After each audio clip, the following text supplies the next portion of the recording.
Have you ever noticed something strange?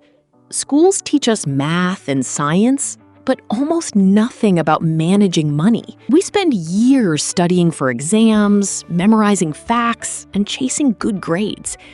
But money skills are rarely part of the lesson. Then, graduation day arrives.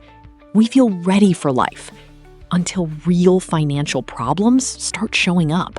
Suddenly, there are bills, rent, taxes, and expenses.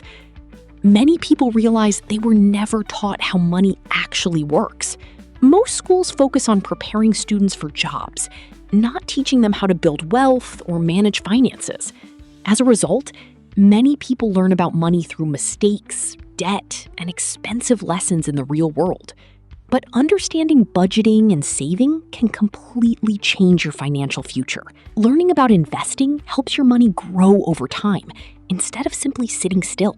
Small financial decisions made today can lead either to stress and debt or freedom and opportunity. That's why financial education matters.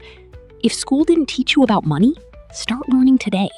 Your future self will thank you.